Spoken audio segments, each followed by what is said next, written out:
اب یہ رمضان مبارک کا مہینہ اللہ کو راضی کرنے کا، خصوصاً عشرہ آخر آ گیا ہے، آج کی رات ہے. آئیے ہم لوگ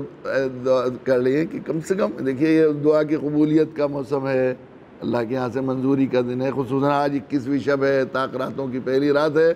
جن راتوں کے سلسلے میں آیا کہ آخری عشرے کی طاق راتوں میں شب قدر کو تلاش کیا کرو، یہ ہوتی ہے، تو اس میں 21 اور 27 وہی سب سے زیادہ روایتیں ہیں. سب سے زیادہ 27 کی، اس کے بعد دوسری 21 کی. آج 21ویں شب ہے، تو ہم لوگ آئیے عہد کرتے ہیں، ہم لوگ کوشش کریں آج کی رات کو اس کے لیے ہم وہ کریں کہ اللہ کے سامنے گڑ گڑائیں، اللہ کو منانے کی کوشش کریں، اور اللہ سے ہم دعا مانگیں کہ اللہ جو طرز حیات آپ نے پسند کیا ہے ہمارے لیے دعوت کا، کنتم خیر امت اخرجت للناس، اے اللہ اس کے لیے آپ ہمیں قبول کر لیجئے. میرے مولا کریم، ہمیں خوب معلوم ہے کہ آپ کو یہ طرز حیات پسند ہے، مگر اس کا بھی ہمیں ایمان ہے کہ آپ جو چاہتے ہیں وہ ہوتا ہے، جو ہم چاہتے ہیں وہ نہیں ہوتا. آپ نے خود اپنے کلام میں کہا ہے وَمَا تَشَاءُونَ إِلَّا أَن يَشَاءَ اللَّهُ رَبُّ الْعَالَمِينَ، جو تم چاہو وہ نہیں ہوتا، جو اللہ چاہتے ہیں وہ ہوتا ہے.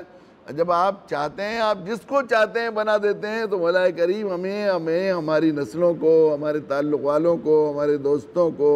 ہماری جماعت والوں کو، ہمارے گرد و نواح میں لوگوں کو، امت مسلمہ کو جو آپ نے خیر امت کا لقب دیا ہے اور جو منصب دیا ہے، اللہ اس پیشے کے لیے، اس پروفیشن کے لیے، اس منصب کے لیے، نبی کی نیابت کے لیے، اس درد کے لیے ہمیں قبول فرما لیجیے اور ہدایت کی ہماری چلا دیجیے. اس لیے دعاؤں میں بھی اللہ کو،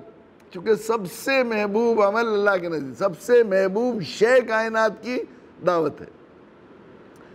تو دعاؤں میں بھی اللہ کے نزدیک وہ دعا بہت محبوب، اور اس کے صدقے میں بہت سی دعائیں قبول ہو جاتی ہیں جب آدمی بندوں کی ہدایت کے لیے یا دعوت کے لیے دعا کرتا ہے.